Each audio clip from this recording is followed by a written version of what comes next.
I have the joy of introducing our first keynote speaker, Reverend Sekou. I've known Sekou for a number of years and followed his journey from afar and up at close sometimes. It seems that wherever there is an explosion of injustice, Reverend Sekou shows up as an ambassador for social justice, racial justice, gender justice, justice for LGBTQ folks, all the ways that justice needs to interlock and be seen in an intersectional way. Reverend Sekou is there. Sometimes he's in the front lines. If you've seen the photos from the Charlottesville faith response, he's on the front lines. He's arrested in Ferguson, on trial in Ferguson. Other times he's behind the scenes training folks. When Jamar Clark, Philando Castile, when the protests that emerged around those killings, Sekou was here in the Twin Cities training folks for nonviolence behind the scenes. But he just seems to be everywhere that there's something happening. He's hailing from Memphis now, raised in Arkansas, lived much of his life in the St. Louis area. He's not only a speaker and an activist, he's also an artist and a musician. If you're interested in his music, will be some available at the end of the event, some CDs. He's quite a blues musician and sings what he's preaching about, social justice. He's an academic, he's an activist, and at heart and in everything he does, he's an organizer. Let's welcome Reverend Sekou. I wanted to say thank you to Brother Curtis and all the folk who have helped to get me here. I have a deep love for this place. It is a bit cold for this old country boy, but I have many deep abiding friendships and relationships. I want to acknowledge my dad, Bob Hoteen, who is here. We look just alike. And I want us to begin to think about, perhaps with some philosophical inquiry. I'll begin with my soulmate, the great Albert Camus, who says that the artist must never side with the makers of history, but rather those who are the victims of it. That sounds like Matthew 25:35 to me. Such what you've done unto the least of these. At the beginning of every Muslim gathering, they begin by saying, A'udhu billahi minash shaitanir rajim, that I seek refuge in God from the great deceiver.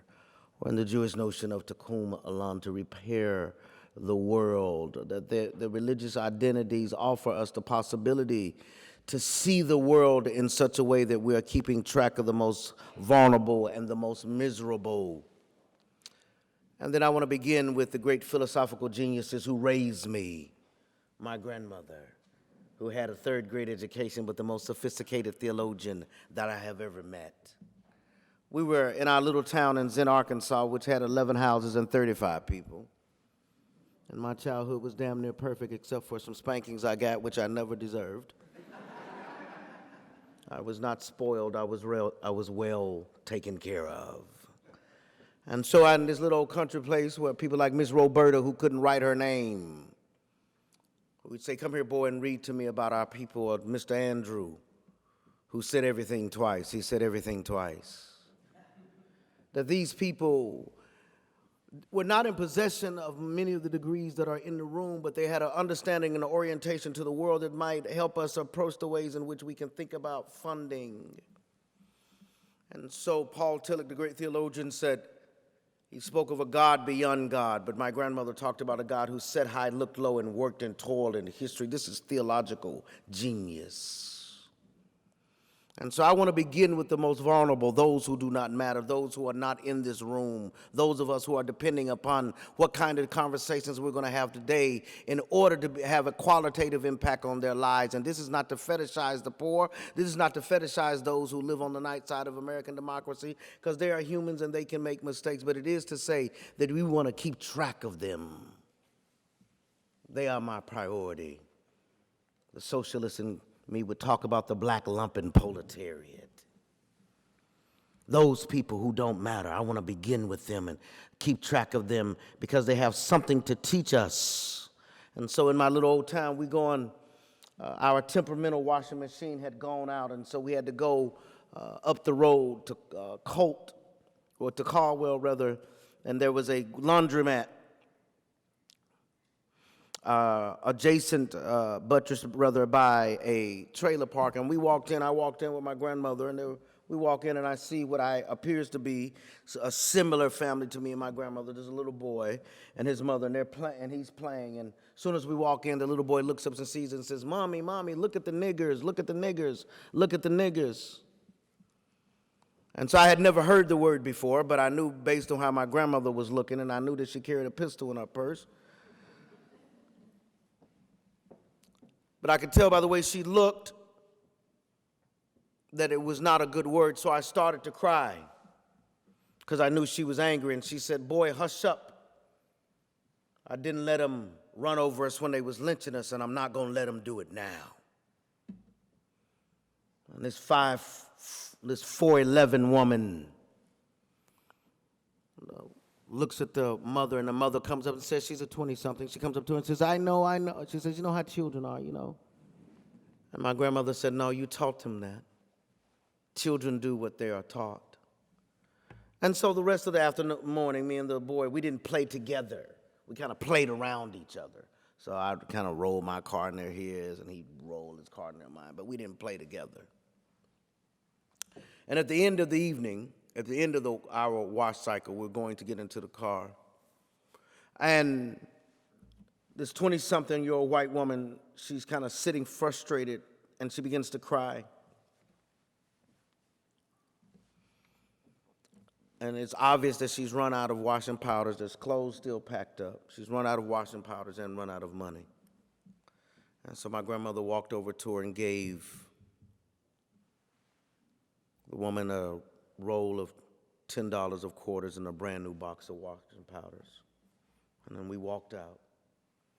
And Grandmama grabbed my hand and she says, "Boy, you speak truth with grace." And so I want to challenge us as my first node in our conversation this morning is that can we speak truth with grace? Can we have room for one another? That we articulate the distances that we may have, whether it be religious identity or racialized identities, but can we speak truth to grace with one another? And then I want to begin with an addition basic assumption. The great Sandy Ray would say some things I want to say before I preach. I hadn't preached yet. I'm just warming up. And so, for the white folks in the room, I want to begin with a speak of truth with grace that you're racist. It's in you. Just like homophobia and misogyny is all in me. It's in you. Tolstoy says, I wake up every morning trying to squeeze out the slave out of me drop by drop. But if we begin with the assumption that we're racist, homophobic, and sexist, right? If we begin with that understanding, then we can have an honest dialogue about where we are and what the possibilities are. Because particularly coming out of the Christian tradition, we talk about those of us, Paul says, those of us who are being saved. The original name of Christianity was the way. We are on the way. In Islam, they talk about the deen being made. That we're in process. That we have not arrived. In Buddhism, they say that if you meet the Buddha, kill him. Because you have not met the Buddha. That this idea that we're all on the way, that we're in process, that we're struggling together, and we're going to struggle together in a community in such a way that it doesn't mean it's not going to be hard. It doesn't mean that we're not going to make mistakes, but it does mean that we fundamentally understand that we are all shaped by the hegemony of the society in which we live. So begin by speaking truth with grace, and then having the opportunity to consider the ways in which we are all falling short, that we are all subject to these arbitrary forms,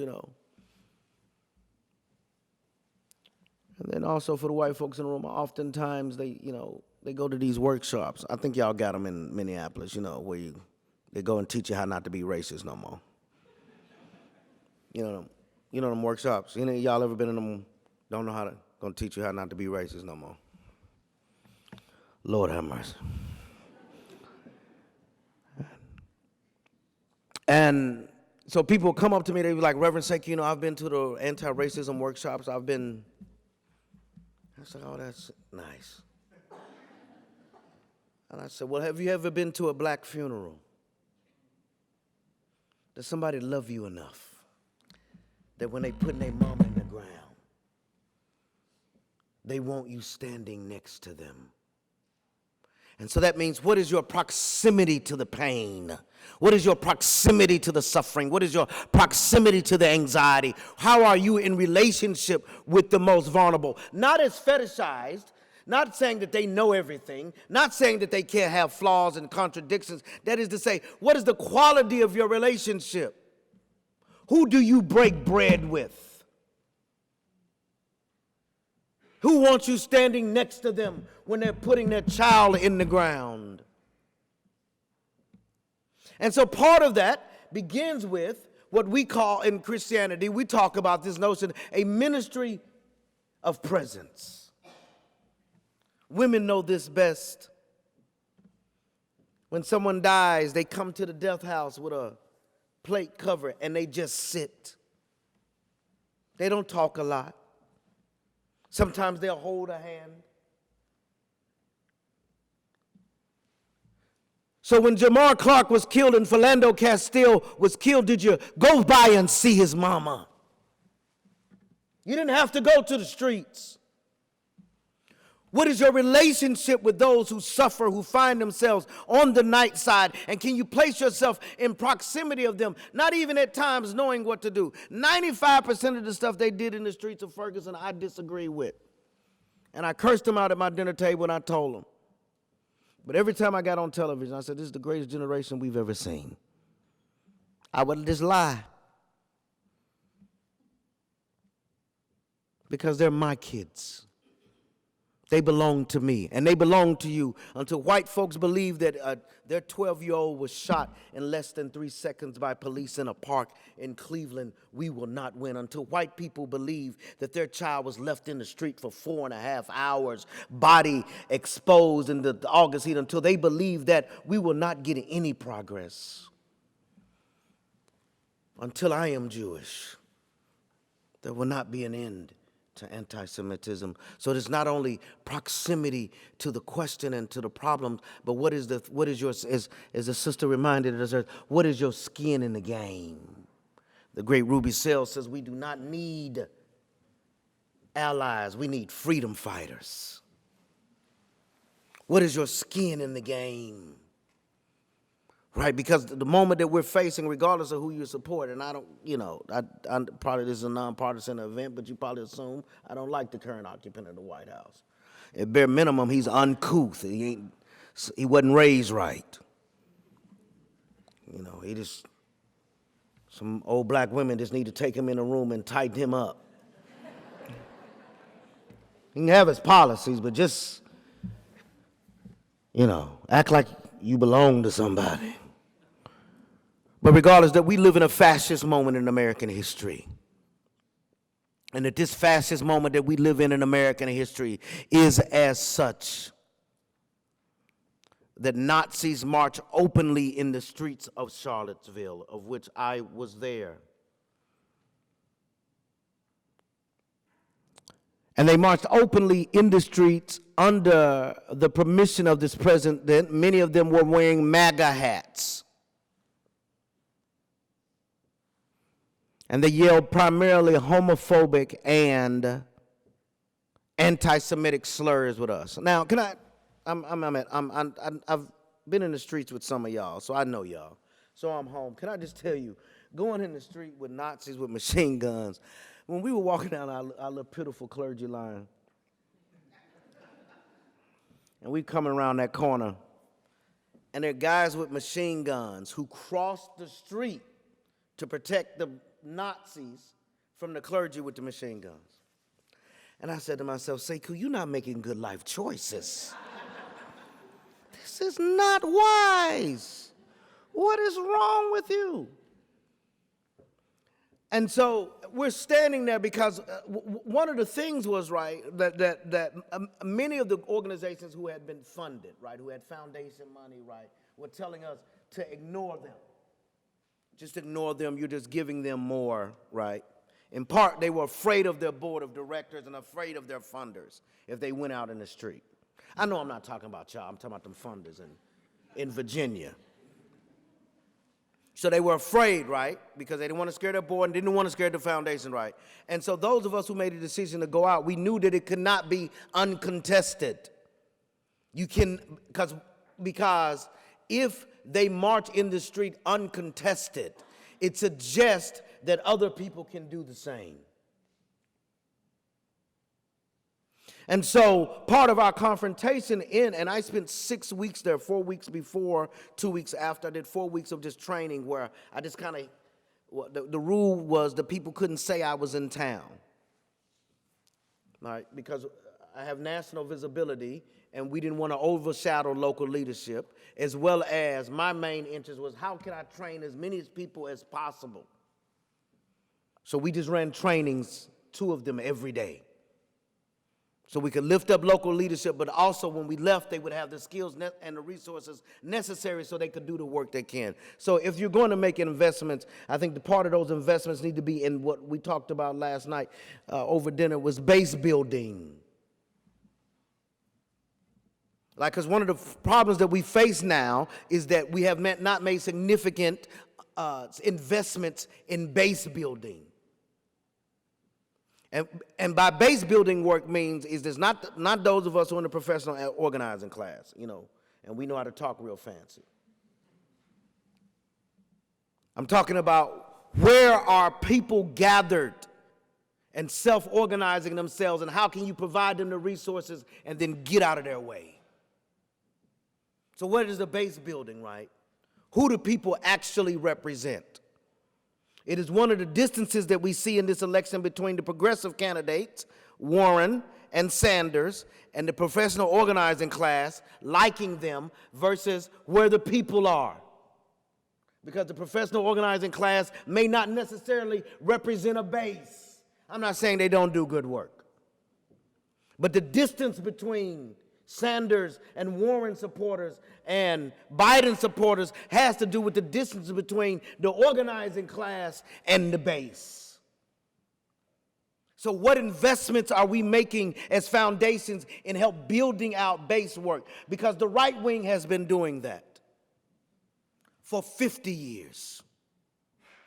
Beginning at Bob Jones University, they make a concerted effort to invest in building out bases. So there's a gathering at Bob Jones University that they're arguing over. There's a wonderful book by Randall Palmer, right? Randall Palmer's book on this. He was at the meeting, actually. Well, they made a decision that they would like, because they didn't, the segregation, you know, we not really don't want to be around them. So then the cover became anti-gay, anti-woman around abortion, right?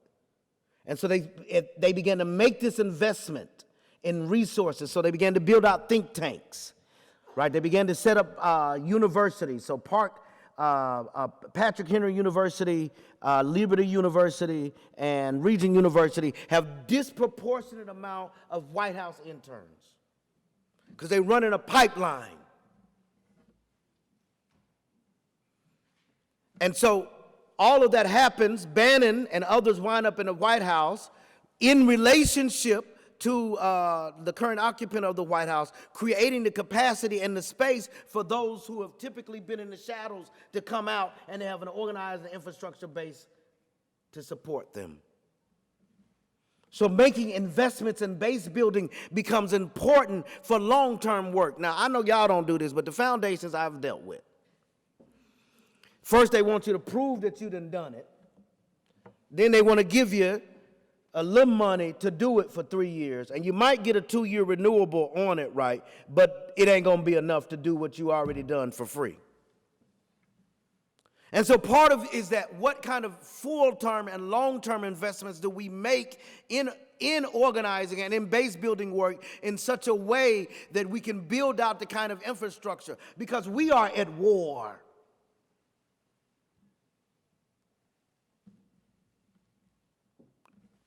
The left, maybe I'm the only commie in here, but, the left, we have this tendency to use hyperbole. Everybody's a fascist, right? Everybody's a Nazi. No, we have Nazis and fascists at the highest levels of government now. And you cannot continue to fund the way you've always funded. That it has to look different, it has to speak different, it has to sound different, it has to look at the capacities that are necessary to build out in such a way that we can have significant movement moving forward. And so, in our proximity to the question of the problem, what kind of relationships are we building? Are we doing base building work? And are we building out an infrastructure necessary to do the kind of work? And then,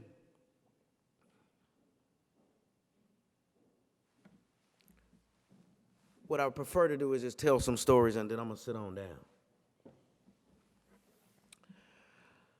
So I retired from organizing because after 5 years in Ferguson and then Charlottesville, I was like, I'm kind of good. I'm going to go make some music. And so we went, I made a record, then I made another record, then I made another record, and then I've toured the world. And a few things have been interesting that it happens to me, and I think this is another in terms of investment that foundations should make around the arts. So we played this gig in Waverly, Alabama. And it's in the bottom of Alabama. They got crawfish boils. So we finished the show. It's 4,000 drunk white people. And so I'm walking through the show. I'm walking through the festival because I'm trying to get to some food. I've left the security detail in the green room. And I see 4 good old boys staring at me. And I was like, okay, this is going to be a problem. And one of them says to me, he looks up to me, he says, God damn it, I just had a spiritual experience, you sumbitch. You touched my soul. Now, that sumbitch in the White House, I voted for him. But he got some people not liking each other because some of them black and some of them white and some of them wear hijab. What kind of foolishness is that? Fuck him. You touched my soul, you son of a bitch. And his buddy was like, you goddamn right. And then I'm in Joplin, Missouri. We played a gig. I walk in. Any musicians in the room? No musicians. Well, this doesn't happen. We walk in, and the money's sitting on the table. So I knew it was going to be a problem, because that don't happen. And so the guy says, I brought you in. He says, I heard one speech. I heard one of your 3 minutes of one of your songs. I booked you. But I need you to know the people who come to our shows, they love music, but they're mostly Trump supporters. I said, okay. I said, okay, we're going to do our set. So we did our set the way we normally do, and I have a song called Goodbye Baby, which is a homage to mothers who have lost their children to police violence. And that's all I said. Only way I introduced the song differently, I said, I don't care what your politics are. No mother should have to bury their child. So we do our song. We do this. We end the set. I walk out, and this good old boy is coming out, but they can't talk. Tears are rolling down their faces. And their wives would translate. I think you got a convert tonight. You touched him. The reason why I'm telling these stories, first, I pray to God, if there's a God in heaven, that the Lord has not called me to minister to this population of Trump supporters. I really don't want to do it. But it is to say that there is something in the humanity of these people that we don't want to lose track of. There's a way in which we can speak to them and remind them of their humanity. To say to them that what we are after in this particular democratic moment is what are the ways in which we're going to expand democratic opportunity for all. And so art allows us the opportunity to break through that in a different kind of way that all my speechifying and all my organizing could not do. And it's been interesting to me to experience and to see. I have fans in Appleton, Wisconsin. They Republicans all day long. The Republican mayor loves me, and it's weird. But it's something that the music does, right? So in an investment in artistic production in such a way, high quality artistic production, if I might say so myself, but artistic production in such a way that it allows us to open up space and to be able to have a different kind of conversation, right? Everybody in this room done heard a little Al Green and it do something to you. Some of us were conceived to a little Al Green. Right. He's from Memphis, by the way. And so they told me, they just put up a sign and said they got 2 more minutes. So what have I been saying? So one, I want to begin with the most vulnerable as a means of us understanding who we are and how we get greater access to the world in which we live. 2, what is our proximity to the question of the poverty and the suffering? 3, we are all subject to the hegemony infecting us as part of the givenness of that we're all sexist, racist, homophobic, transphobic. And so when we begin with that ground of being, it allows us to understand the world in such a way that we can be honest with each other, that we might speak truth to grace. And if we're willing to do that, they might say of you that there was a generation and a group of funders who believed in a story bigger than themselves and older than themselves. They may say that there were a group of funders and a group of religious creatures who understood the gay, lesbian, bisexual, and transgender people needed access to the democratic project. They may say that there stood a generation of folks who fundamentally understood that they needed to make an investment to transform the nation in which we live and to bring it back from the brink of fascist existence in this particular context. If you're willing to that, they may say of you, and they may say of me, well done. Well done. Well done. Thank you. This little light of mine, I'm gonna let it shine. Oh, this little light.